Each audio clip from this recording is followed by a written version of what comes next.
what happens when you purify your body, your mind, your spirit. Something miraculous. The body begins to heal itself. Welcome to the Medicine Girl podcast, where each week we explore new ways to heal your body from the root, igniting your inner healer. You are the medicine. And now, here's your host, Robin Stebbins. Okay, so thank you for that introduction, and I'm here with Kristen Nagle, who is going to introduce herself, and we're just going to get right into it. So, Kristen, take it away. Hi, thank you very much for having me. So I'm a former indoctrinated NICU nurse of 14 years, recovering holistic nutritionist, and retired freedom activist. Now, I would say mom of three, warrior mama, that is just learning how to reclaim all my power and move forward to create what we're meant here to build. Yes.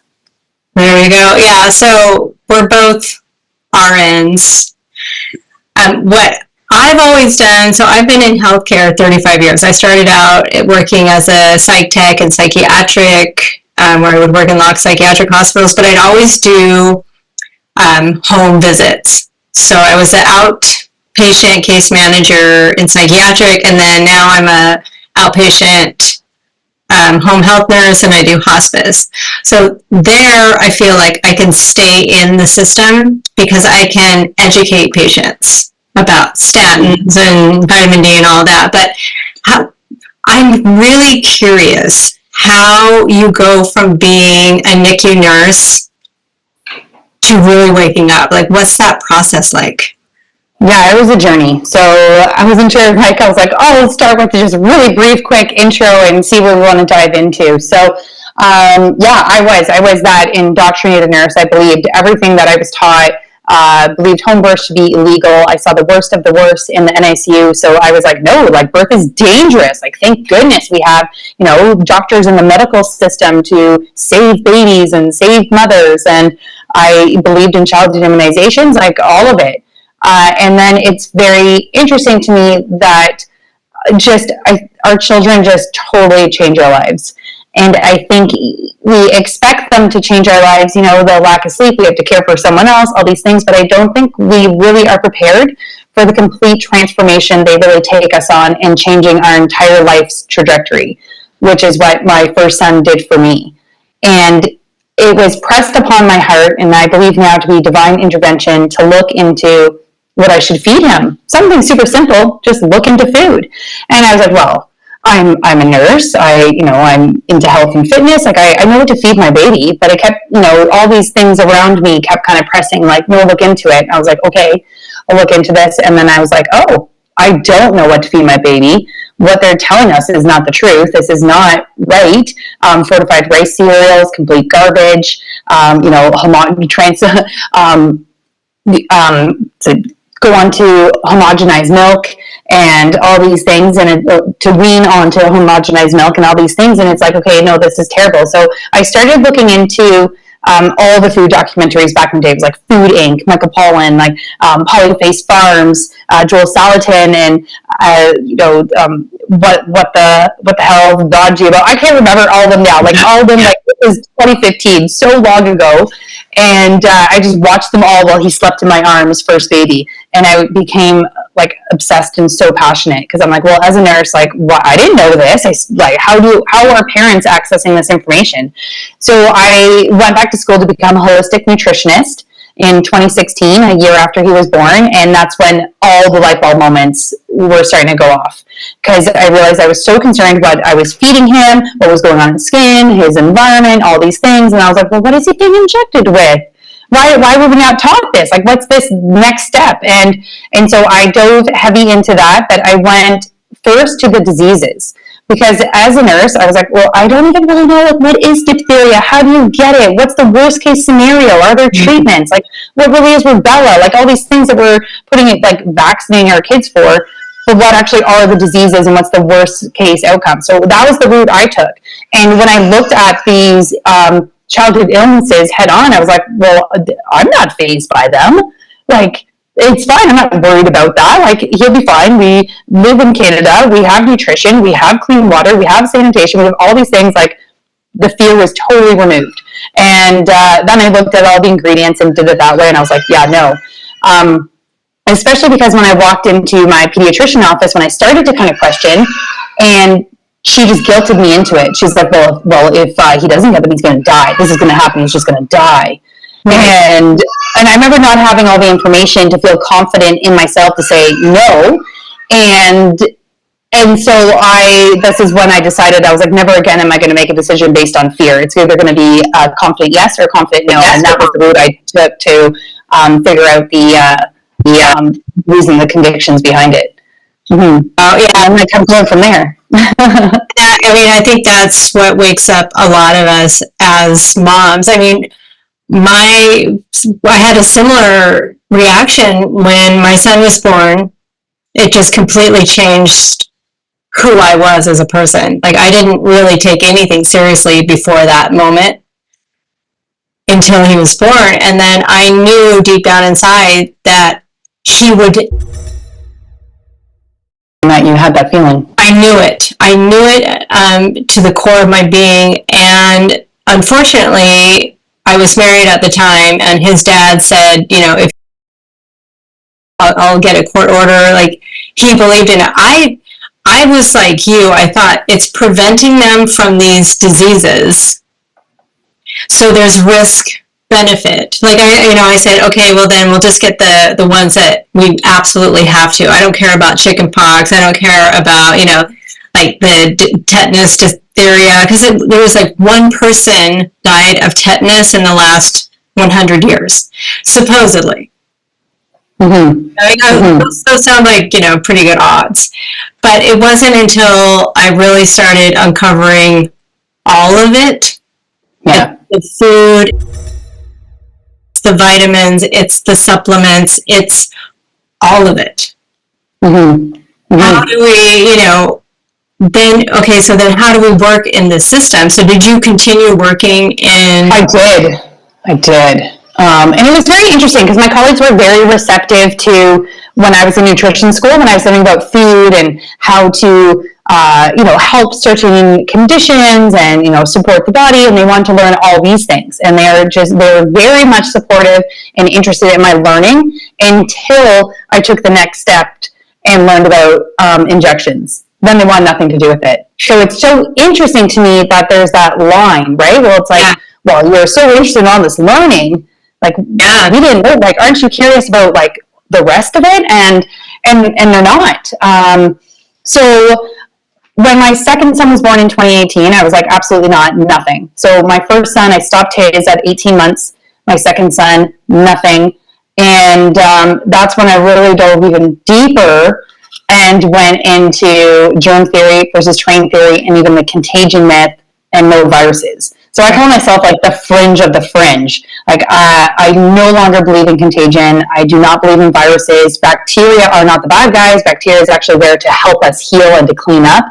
And now I've taken that even a step further into German medicine, which just totally kind of even takes away the nutrition side of it. That's why I call myself a recovering holistic nutritionist now. So it can go pretty deep, but I found that this whole journey was just layers. First was food, then it was about immunizations and trusting our body. It's like, no, our bodies are so wise. How can we ever think that we can study what happens in our living, divine, spiritual being in a dead petri dish? You can't.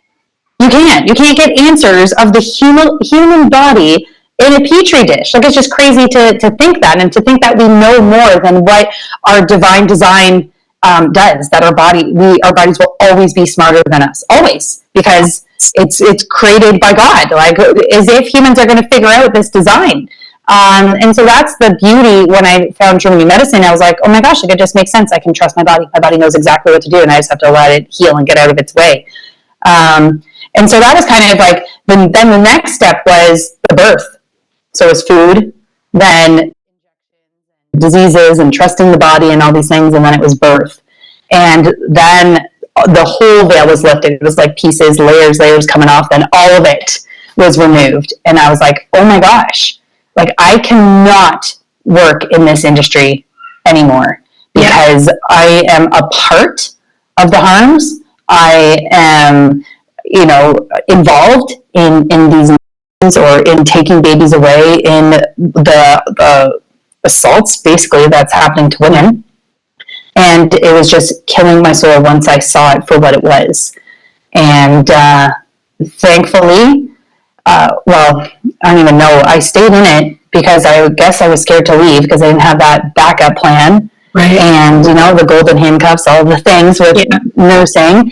And then 2020 came.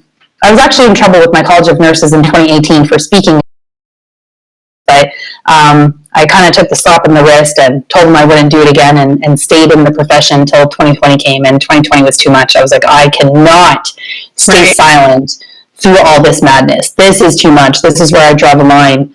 And I ended up getting indefinitely suspended, which then eventually led to my termination after speaking in Washington on January 6th when I was deemed a domestic terrorist. Wow. Yes, I was with, we had formed Global Frontline Nurses, myself, another Canadian nurse, Nurse Aaron, and Nicole Saratek. Yeah. So I think baby girl's upset because she knows I'm up here. So sorry for she's with my husband. Okay. Break. Okay. So that was kind of like, that's the journey. And then it was almost like, 2020 brought me back to faith, and I do have a very strong belief in God and Jesus throughout 2020. So it'll come out in how I talk because that's what has gotten me through the last 4 years. But it was almost kind of like I kept trying to leave nursing. Yeah. And I just couldn't, like from the birth of my first son. Then after my second son, I was like, I am absolutely not going back after this maternity leave. And then I did. And then it's like, God's like, you're never going to leave. So I'm just going to incinerate this entire bridge. So there's like no returning. And it's not, I resigned my nursing license. Like that is completely done for me now. Wow. I mean, my hat's off to you. I had Corey Bignell on, and she's the unregistered nurse, and I really respect you guys for, standing up and speaking out against it, because I felt, and, we talked about how a lot of the nurses are grossly obese, overweight, and it's more an insulator of, like, you're doing harm deep down inside. I think we all, because when I was learning about, I was always in trouble with the instructors because it's like, this doesn't make sense. If you give someone the Tdap one time and they're supposedly immune for life for tetanus, and why do you step on a rusty nail and they give you a tetanus shot anyway? Like, are you just poisoning more poison that you just step on? So it makes sense. So in that idea of like staying in, I would just say, okay, I'm educating the patients, but I think we insulate ourselves, our spirit, when we know we're in a profession, the medical industrial complex, I call it, that harms people. It's a death cult. Yeah, it's a death cult. These hospitals are slaughterhouses, and there's no way around it. It is like they're poisoning you on every possible level. They're, taking parts of your body out. They're slicing and dicing you, and for what end? It just it's like it keeps increasing. That's it. For customers for life, you just like keep going in there. Then you're on this med for this med to that med, and it doesn't end. And there's no getting to the root cause of the problem because it's all pharmaceutical based. And this is how it was designed, right? You can go back to how it was designed with Louis Pasteur and the made up germ theory that has no evidence behind it. It's barely even a theory because it hasn't even really put it into practice what Louis Pasteur did. It's just a thought that he had, and the Rockefellers were like, oh, well, we can jump on board with this because we have leftover petroleum. Let's turn it into petrochemicals to kill these germs that he's speaking about. And, then the Rockefellers get involved, create these medical institutions that are like, only people that go to our institutions can then study or teach medicine. all the others doing, natural. I don't even know what it would have been called then, because it was just medicine then. He was like healers, right? And then they coined it quacks and quackery and all these things, and that's where that term came from. And it's by design. So there's no point in trying to fight the medical system, change it from within. You just become a part of it. Right. And the only solution is to get out of it and move forward. Because the idea of health is that you don't need it. You don't need that. That's crap. Right. You heal. Our bodies are incredible because all it knows how to do is heal. That's right. Our bodies just want to heal if we understand it, if we allow it, if we give it the time, and if we go through the discomforts.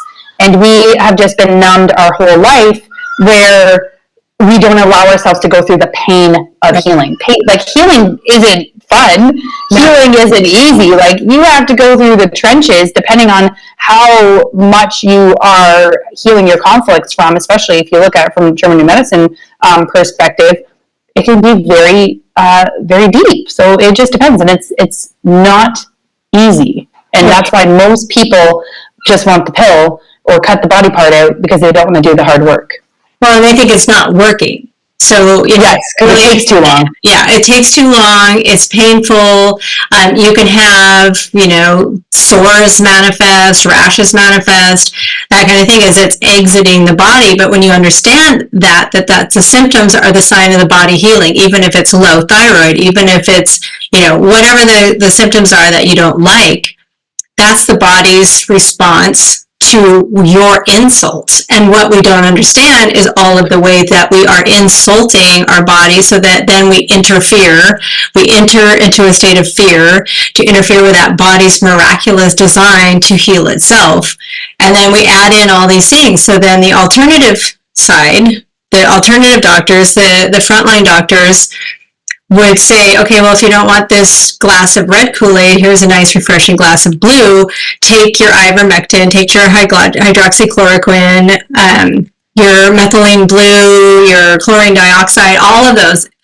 More ways to poison the body. All of the vitamin supplement industry is owned by the pharmaceutical. They're not changing up and being good guys on this side and saying, well, here's some things to help support your body. They don't put anything in a pill or do anything that doesn't create these downstream customers. So that's your medical industrial complex. And I'm so glad that you mentioned that too, because I think sometimes I feel like I'm the only one, and I don't know where you really stand, but you use the word ivermectin. I think I'm the only one that I'm just not for it. People ask me about it. I'm I do not believe it. I do not believe in it. I do not promote it. It's just another pharmaceutical. It's being my Merc. Why? Get some wormwood, get some papaya seeds, get some black walnut. And we're not supposed to allow parasites too. It's why are we so obsessed with parasites? If you have an overgrowth of parasites, you have created an environment with what you are eating and drinking and stressing to support those parasites. If you don't want parasites, go fast for 10 days or change your lifestyle. Stop eating sugar or fake sugars or stevia or whatever those things that people feed their parasites with. Or I wanted to go back to bacteria too. It's pleomorphic. So if you add the antibiotics, you're going to just change the shape of the bacteria. You haven't solved anything. It's like taking a Motrin when you sprain your knee. It's it's not solving anything. And so it's taking away. And so we're what I really want to hammer home is that we're so indoctrinated to take something. Even in the natural world. The natural world, and that's just as bad. Yes, exactly. It's just as bad. I would say, when I started researching vitamin D3, and that's what I'm known for, because I'm obsessed with telling people, it's rat poison. Mm-hmm. It's taking the calcium out of your bone. It's calcifying your body. You want to talk about calcifying your pineal gland, but I get the most hate. I bet you do. Talking about the natural supplements. People come at me, and I'm sorry, I don't mean to cut you off. I'm just excited about this conversation, and and people would send me stuff about Health Canada here is trying to ban natural supplements. And I'm like, good. Yeah. I don't know. I'm like, it doesn't faze me because it's just another tool that people rely on, that they think this pill is fixing something instead of, again, getting to the root cause and allowing the body to heal. And it's like, we are surrounded by medicine through our plants, through the earth, through the sun, through our movement, through our laughter, through how we love, through our relationships. Like, everything is medicine around us. We don't need these supplements. So when people send me this, I'm like, good. Maybe it'll actually help people get to the root cause of the issue instead of thinking that this pill in supplement form, in natural form, is going to fix it. And it's interesting, how I have a lot of mothers come and ask me questions, and specifically a lot about rashes. It's amazing. And I don't know if I was like this before I learned, or I don't know, but rashes seem to make people panic. Yes. I don't know what it is with rashes, but holy, like, people panic when they see something come out on their skin. And it's just the body healing. It has to, whatever's happening inside has to leave our body, has to detox. But on a, and I'm going to keep coming back to this because I'm just in love with it, on a German New Medicine perspective, it's a separation conflict one way or another. Something you want to separate from something, or you do not want to separate from something. And then when that's resolved, then you experience a rash on your body where you're trying to either push it away or where you wanted that contact. It could be a person, a place, a thing, or whatever that is. And then some people panic with the symptoms because, again, the symptoms are the healing, but we've been taught that they're the bad guys. Yeah. Symptoms are the solution. And all of a sudden they're like, well, I don't know what to do. I think we need antibiotics, need this. So they get the antibiotics. And then it looks like it's healed up. And they're like, well, see, you needed it. But it's because you stopped the body's healing. Yep. You stopped the body from healing. It's going to come back up again. And you're just going to prolong it. And that's the same. You think of it with a fever. Right? Let the fever run its course. Do not interfere with the body's best response, like a fever. You give it Tylenol or whatever, and you watch the fever come down, and you're like, see, I stopped it. But you stopped the healing. It's going to come back, and it's going to repeat, and you're going to get caught up in these cycles of the not allowing the body to resolve what it's trying to heal from. So it's a tricky, never-ending cycle that sometimes we can get ourselves in when we don't trust what the body's doing. Well, not only we get in those cycles, but you keep doing that symptom after symptom after symptom, then you accumulate those toxins in the body. Like, you're not allowing the body to do its natural shedding of the insults that you've ingested. So then year after year after year of doing that, now you've got what they call cancer. It's just an accumulation of too many toxins. Like, you have overloaded your body. So now it's like tried to encapsulate it, or it's done, different mechanisms to do the best that it can, because you're not allowing it to release it. So it has to keep it inside. So it's going to encapsulate it. And then now you've got tumors. So if you can just go through that fear, because the fear, I think it's something different. I don't know if you'll agree with this, Kristen, but it's not a rational fear. It's like we've been programmed to be terrified of a fever, like it's going to cause brain damage, maybe, or these rashes could be contagious. It could mean, you've got smallpox, or you've got this disease, like your baby could die. What's your opinion on that? Like, are we that far brainwashed into just being completely afraid of our bodies, any symptoms in our body? Absolutely. We've been programmed and conditioned that way. And the more I started looking at it over the last 4 years, was I really kind of saw it happens at conception. So you conceive, first thing you do, get a pregnancy test, then you book your ultrasound for dating. It's like, okay, there is a baby in there. Then you book the next ultrasound to make sure everything's okay. Then the next test, then this, and then you're in the OB's care. So what do? You've handed over all your responsibility. You go from one appointment to the next being like, is everything okay? Is everything okay? How's that result? Is it okay? And so therefore you've handed over complete trust of your body, waiting for someone else to tell you that everything is fine. You're waiting on someone else to tell you about your own body. Then you go into labor. And I did this with my first son. I remember someone asking me, like, are you going to read books? Do you have this? And I was like, why would I do that? I've seen what birth looks like. Plus, I'm going to walk in there and they'll just tell me what to do. It'll be fine. So I literally, in my first birth, like, handed over all my responsibility and power. And this is what happens. We go into the medical system. They tell us how to lay, how to position, when to push, how to breathe, all these things.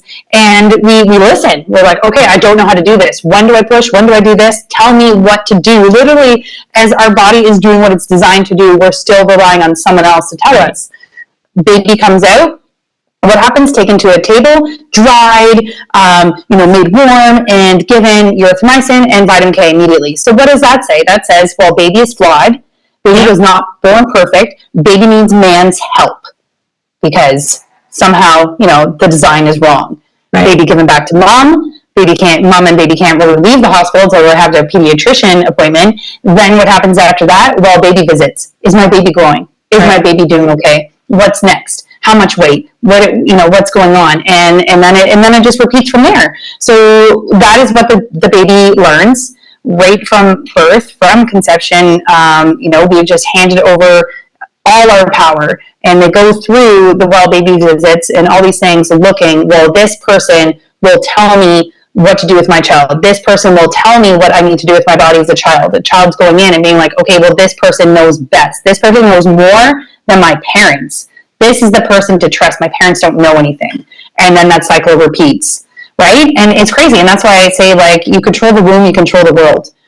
And that's why there's such an attack on birth. That is such the quintessential way to understand what's happening, because we're always looking to the authority, whether it's the doctor, the frontline doctors, the naturopath, the functional medicine, to tell me what to do with my body, to tell me how to keep my body safe, to tell me, what this symptom means, instead of going back to, I believe that the one thing they can't corrupt is that inner Holy Spirit, like the God within us. And so that's why they always want a translator, because you know what's going on in your body. If you really tapped into it and really sunk into it and didn't rely on the pill, a pain pill, or the next, cure all, you really went in there or just prayed, said, show me what's going on with my body, or show me how to heal my body, whatever it is. We know that, but then we're not customers. Well, that's the thing, right? We're not in their system, but that's where they've gotten us as well, because there's been such an attack on faith, on God, on all of it. And even, trying to bring us into a whole other avenue, like looking like faith, and it's not, to take us away from, trusting in the divine power, like trusting in a God who knows best, trusting in our creator and designer who is there to support us and to put all trust into his design. And I just think it's, so a lot of us, like, yes, we have to retrain how to get back into our intuition. Like, we have to remember how to do that. We've forgotten. And a lot of people don't know how to listen to the inner wisdom of their body, because we have been for so long generationally programmed not to. And so this is the beautiful part, though, is when we realize this, we can change it. And I was so blessed to have an opportunity to reclaim all of this and bring it full circle and have my redemption birth, because everything that I kind of realized, everything I was speaking to over the last few years, I got to put it into practice.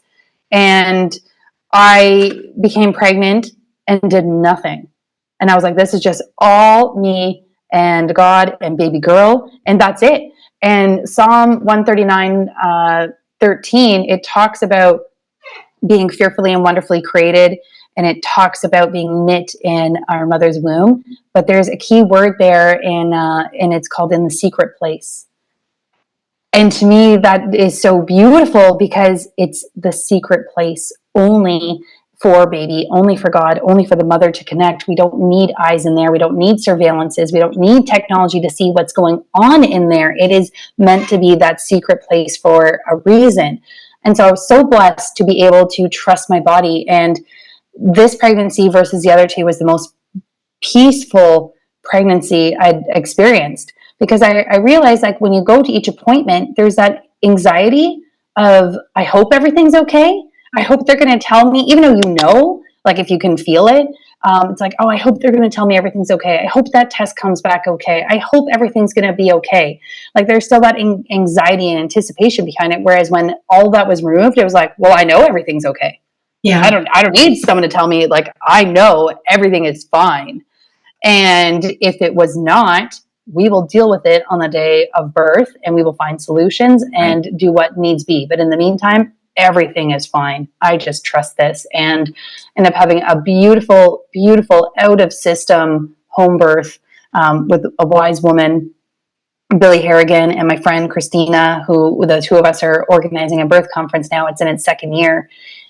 Because of this whole experience, because we're like, women need to know about this. Wow. Women need to know how powerful we are, that in our most vulnerable state in birth, we are our most powerful. And I think that goes to say for everything that we do as women, that in our vulnerability is where we find our power.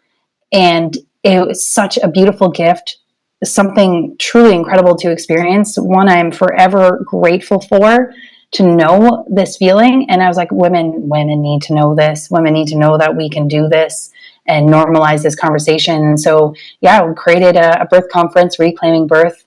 The Reclaiming Birth Conference, it's happening in September. It's in its second year. And we have really upped the ante this year. We're bringing in speakers from all over the States, from the UK and across Canada. And there's breakout rooms. It's 2 days. It's going to be amazing because, like I mentioned, you control the womb, you control the world. And I think this is where we change the generations and beyond. This is where we heal, is when we take back the power in our hearts and our homes in every aspect. You had mentioned this before about how we've outsourced everything to doctors and authorities, but we have done this on every aspect, right? Through birth, through education, through, even our jobs, through finances, like everything. And now we're in this place like, no, we're taking it all back. It is ours. We are the experts now. Mm-hmm. Wow. And that's exactly, because, what we mentioned before, this complex, you don't fight it, because you'll just martyr yourself. You'll martyr your energy, because there's no head to the snake. It's nothing to cut off. So that, to me, it gives me chills, because I wish I had that when I was pregnant. It's kind of emotional, because it is emotional. Yeah, I was so traumatized. And they took away my power. And I knew what I needed to do for my son, and I felt powerless. I was older, I was 39, and so I thought I had to get these tests. I had to get these ultrasounds. But I knew, and like in my heart, I shouldn't be going to these appointments. But I didn't have any resources. Everyone, like all of these women surrounded me, were like, no, you have to go to the ultrasounds. You have to go to these appointments. You have to get the amniocentesis to see if they have, mental retardation. And it was like inundated with the other side. And now my son is 17, and we're finally crawling out of that hole of all of the insults that he had to overcome. And so I have to see that, on the daily basis. And I can see why, like, you have this fire now going through, like, your first one, being a little more in the system, and then seeing, like, what our bodies truly are capable of.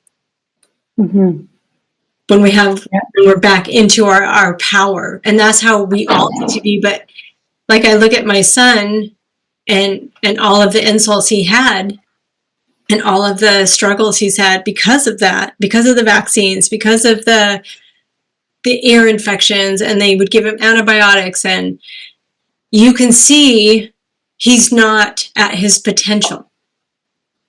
And so when what you're talking about is getting kids so that they can actually start at their potential from birth. Yeah, absolutely. Yeah, and not have to go through the healing process. Like, we're so, fixated now on healing because we have so much inundated at us, like all of these toxins and poisons inundated at us, that we have to heal. We have to, like, we're spending all our time healing. Can you imagine? And this is why I do what I do. I ask myself the question, what am I capable of if I'm not toxified or poisoned in any way? Mm-hmm. I don't have, nail polish and no shampoo and no candles, and I don't use cleaning supplies. Like, what am I capable of? And what I noticed was my intuition turned on like fire. Yeah. Just fire. And it just keeps exponentially getting more and more in tune. Yeah. Isn't that amazing, right? Because that's the attack. That's the attack. Rudolf Steiner called this in 1916. He said there's going to be a vaccine from the material world that's going to take away our spirits. Yeah. Right? It's a whole beautiful, dark quote, because it's true, because we're seeing it now. But 1916, he called this of what we're seeing, this attack on the intuition, on our spiritual being, on faith. And my first son, I went through the entire, like, all of it, the stretch and sweep with it, which is like basically rape. It's a violation. It's incredibly painful and awful. And it starts the cascade of interventions to follow. And, I was like apparently GBS positive, which isn't really real, and all these things. And Pitocin, I was induced, and it was just awful. He came, he was placed in my chest, and I was like, okay, you're here. Hi. Yeah. We had such a terrible time bonding. Breastfeeding was so difficult, and it was excruciating. Oh my gosh. And then I looked, it's like, because we didn't have the physiological responses that prepare the body, prepare him, that, create the bonding, create the love, facilitate for breastfeeding, all these things. Like, the physiological birth process is so beautiful, and we adulterate it at every aspect in the medical system. And so, yes, because I learned about birth after my first two babies, I remember I didn't have a traumatic experience because I thought that's what birth was, right? Like, as an NICU nurse, that's what I saw, that's what I experienced. So to me, it was normal. Right. And so my experiences were not traumatic. However, when I learned what the alternative was, what I could have experienced, what that outcome could have been, I remember feeling robbed of an experience. Of just, okay, I didn't know that existed, and you didn't give me that choice. Right. And without choice, you forced me into this area because you weren't honest with what I was able to do. So that is coercion.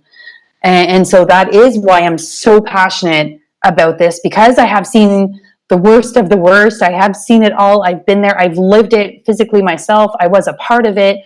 I advocated for it at one point, and now I know better. And when we know better, we have to do better. And now I just know that I want more and more women to experience this and to know that it's available, but also to heal from their previous birth experiences. Because there's so much confusion of like, well, I don't understand. My body failed me. My body was not capable, or I wasn't able, or all these things, these negative self-talks that they aren't sure, what happened. And I know from the last birth conference we had, people walked away and said, that was healing. That was healing. And in tears, because they were like, it makes sense to me. Now I know what happened. My body didn't fail me. Right. The system failed me. Right. Yeah. And I think that's the lesson for all of it. It's, I think we're so used to also like blaming ourselves and beating ourselves up. Like, I should have been more knowledgeable. I should have been better. My body should have been more equipped. But instead, knowing like this industrial complex is targeting you from probably even before you're born with sounds and the radiation from the ultrasounds and everything else. But we're being targeted to separate from that intuition, from your body's magnificent design, from understanding how powerful you are, from your connection to God, because then you're not swayed. you know, the most powerful thing is a mind that's made up. You can't sway someone that has a connection with God. Yeah. You know, you can't say, well, no, okay, like I'm gonna explain to you why God doesn't exist. It's like, explain away, but you're not ever changing what I know to be true. And I think that's so powerful, what you guys are doing with this birthing. What is it? What is your Reclaiming Birth Conference. Reclaiming Birth Conference? That's beautiful. Yeah, because that it's and then the children then can reclaim. I mean, Exactly. I was at just a retreat, and there was a little boy that was running around, and his eyes were just the brightest blue I'd ever seen. And he had been, you know, home birthed and you can just tell there's a different vibration to these humans that come in that have the way we're meant to be, the way God intended for us to give birth, you know, and they'll lie and say, no, it's, you know, through evolution, women shouldn't be delivering. Like, we should all be getting C-sections because, you know, the baby's heads are too big, and it's not intelligent design anymore. We have to take over. Yeah, because our bodies are not equipped to deliver the babies that grew inside of our own bodies. Right. And that is one of the biggest lies ever, that like, oh, sorry, your pelvis is just not right for this baby that it grew inside you, is such a lie. Yeah, our bodies are so incredible, and how our babies move through us, and they're just so much a part of the birth process as we are. It's just beautiful. There's no mistakes. I say, you know, God doesn't make mistakes, but humans do. Right. Yeah. Humans always do. And we will always make mistakes anytime we think we can improve upon what I call God's medicine. Yes. God's medicine is perfect. You can't extract an active ingredient out of God's medicine and say, well, here's sunshine and a little easy to swallow pill, or whatever, you know, whatever it is. And all of it's interfering with our body's miraculous design. Yes. Like putting on UV glasses to see the eclipse. We didn't experience it, obviously. We're in Central America right now, but I was seeing a lot of pictures, and I just thought, that just doesn't make sense to me. I don't get why you'd have to wear certain glasses to view that. Like sun gazing, we're meant to, you know, like don't stare at the sun, but our body is so great that it's like, oh, that's kind of bright, and forces you to turn away, right? Our bodies will tell you. Yes, it will tell you to turn away. And how did they ever know there was an eclipse before? Did they all go blind by staring at it, you know, before they had special glasses? And it's interesting too, like even just talking about wearing sunglasses, you're blocking the sun's rays into the eyes, which will then turn on the melanin production in your skin or not, depending on how bright the sun is. And then it will tell you it's time to go inside or you're going to get burnt. Yes. So when we, you know, slather on sunscreen and put sunglasses on and hats and, you know, all the skin protective clothing, we're interfering more. And then those are the things that cause skin cancer. Yes. Not actually going outside with your bare skin and soaking in the sun's rays. And that's how we get energy, and that's how we recharge. We're like the same as plants. I mean, we have to have that energy to recharge. That's why they want to block. I think that's why they want to block the sun, but that's for another show. Yeah, absolutely. Well, it's amazing you bring up plants, right? Because we are the same as plants, and it's by no mistake that we share breath with plants. Right, with the trees, we breathe out the CO2, they take it in, they exchange with O2 that we breathe in. Like, it is this very poetic design that we have, that we share with nature, because we are nature and we are connected. So same thing with just taking in the sun. It's just beautiful. Basically, just do the opposite of what they're telling you to do. Pretty much. I mean, medicine to me is going outside in the sunlight, walking barefoot in raw nature, not manicured landscape, because it's got all those chemicals and fertilizers on it. But going outside in raw nature with your bare feet, listening to the sounds of nature, you know, tapping in, praying, having a group of people that you deeply connect with, having a loving partner, you're invincible then. Exactly. Yeah. Does Dr. Cassie Huckabee says, your life is your medicine. And that's how I try to think of everything. Every aspect, every input of your life is either nourishing you or not, but it's not one thing over the other. It's not just exercise, eat this. It's literally everything that is around your life is your medicine. That's exactly right. Yeah. And is it nourishing you? And only you know that. You can't read it in a book. No one can tell you that information. And I think when you said earlier, like people are cut off from their intuition or they don't realize it, I think they just are taught not to trust it. I don't think it ever goes that far away. It could be dormant, but we hear, and you'll hear people all the time. They're like, oh, I knew I should have, quit eating that Truvia, or, I knew I should have stopped burning those scented candles because we're getting headaches, or whatever it is. They'll have some inkling of understanding, like, yes, that's my intuition turning on. Yeah, absolutely. But don't know how to hear it, how to listen to it, or just trust it. That's the biggest thing. Trust.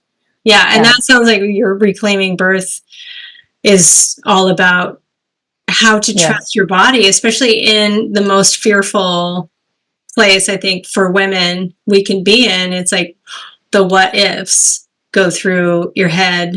Well, what if something happens? And so how are you addressing that with these groups? Like the what ifs? Yeah, well, it's the same thing. Well, what if it's amazing? What if it's perfect? What if it's incredible? Like, I read a quote once, and it was, what ifs are a slippery slope into despair. We could what if our way into any kind of crazy, awful situation. But it is just understanding that we were designed for this. Right. That women forever have been doing this. And knowing that if there is an actual emergency and you need to pivot, that is when, thank goodness, the medical system is there. Right? It's not all just avoided at all costs. It is there for a reason. And I think, thank goodness it is there for emergency acute trauma care. That is all it's there for. Yeah. In the rare circumstance. In the rare circumstances, exactly. But having a wise woman who's been there to help you, having supports, like doing the work, like reading and understanding. But to me, it came down to like faith. I don't know. I don't know how you get through a lot of stuff without it, because I just had complete surrender and trust. I'm like, yeah, I know you made us fearfully, we're fearfully and wonderfully made. Yeah. And I'm trusting this design. So, but it's teaching about the actual physiological components, what happens at each stage, what the body is doing, what this hormone is for, what this safety mechanism is for, what this is doing. And so we break down the physiological experience that is happening in the body, so you understand what each phase and each part is going on. So when you understand the body and the experience, it helps take away the fear as well. And that every aspect, when it is a physiological birth undisturbed, there are so many safety mechanisms within our body to protect mom and protect baby. And it's this beautiful design to make sure that mom and baby make it through the other side. And so what we do is teach the physiological experience components that is happening in the body. That is very real and very true. So I think when you can understand that, then you can trust it. Which would, center around too, when you can understand what's happening inside your body with everything. If you get a rash, if you have a fever, if you have, mucus coming out of your nose, it's not to fear it. It's to, how can I facilitate the body's releasing this? How, probably mostly it's just like drink spring water and go to bed, and let the symptoms, like, feel them. Don't be afraid to be in pain for a little brief period of time. But speaking of which, so do you think you would have had the same experience had you known what you know now with your firstborn? I mean, with going through having a baby for the first time? if I knew all this then, Yeah. Yeah, like we would have had a beautiful birth. There was no reason for me to go into the hospital early. I wouldn't have had the stretch and sweep, which means my waters wouldn't have leaked a week early because they broke the membranes. And then then I saw the trickle of water, and I was GBS positive, so I thought I had to go to the hospital. Baby wasn't ready to come out, so then I had to be induced. So it started with the stretch and sweep. And had I known everything and trusted my body, I believe it would have been just another beautiful. So for first time moms, like it's the same. It's the same as having your first as your third. Absolutely. Okay. Yeah. Well, because also, I mean, this was my first home experience without an epidural, without pain medication. So basically, this was my first time experiencing it, and I didn't know what to expect or what it was going to be like, and I did it, and it was the most challenging and hard, beautiful, amazing thing I had ever done. And it was incredible when baby girl was born. I remember looking at her in this complete awe and just like reverence and just like, oh my gosh, we did it. Like we did that. Like it was so powerful to think. And I was like, our bodies, it was like, oh my gosh, everything we just went through, and you are here, and we did that, versus my first two, oh, you're here. Hey, how are you? Oh, very different. Yeah. And very different immediate bonding and just feeling and accomplishment and just all the flood of, endorphins and oxytocins and all the love that comes over you to protect you from having a postpartum hemorrhage, to protect you from all these other things, and to facilitate bonding, facilitate love, to imprint on baby without a hat, without disturbing that, and to facilitate breastfeeding. And so it's just so beautiful when we don't mess with it, when we just trust it and allow it to do what it does best. It's incredible. Well, yeah, amen to that. And I think with all of our body's processes and even, aging and that process, like to not interfere with it. I'm 55 and I know almost all the women that I know on replacement therapy, instead of just, this is your body's natural design, like something's happening behind the scenes that you don't have to be aware of. You don't have to know the code. It just will happen naturally, especially if we're creating the conditions that are right for it. So I know I said I'd keep it at an hour. So where can people find you, and how can they find out more about this Reclaiming Birth? Yeah, you can find me personally at KristenNagle.ca. I have some fun little courses and ebooks and e-guides up there for you, and you want to learn more about shots or the contagion myth or things like that. I have some workshops there, and baby's first food guide and some herbal courses. I'm active on Instagram at Kristen_Nagle, and then the reclaimingbirthconference.com. It's going to be incredible. I spread the word. I just want to normalize this conversation and get more women and men involved, including the men. Yeah. Mm-hmm. Well, I'm already starting with my son, who's only 17, but, I just said, when you meet a woman, you've got to know she has all of the say. So you have to be aware that, who you're meeting and who you want to have a baby with, it has to be in alignment with where you are, your values. Otherwise, we're back in the system. It's all, then it's all for naught. So yeah, and all of the links for Kristen will be down below. And I think you should do like a workshop or a class on healing that birth trauma too.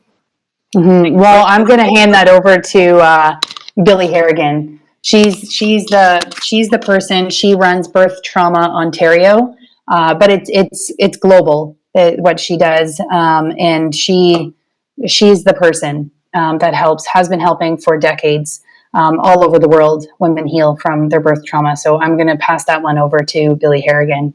She's the wise woman. Yeah, we all need the wise women too. And I think that's part of what's been extinguished out of our culture too. It's just, women as we age, we want to plasticize ourselves and inject poisons and try and not look as we're aging, and the wisdom. And so that's part of it too. We all need a wise woman in our lives that can help guide and I mean, just tell us give us a little bit more understanding of what it is that our bodies are going through, just to trust your body. Absolutely. Yeah. Your little guy.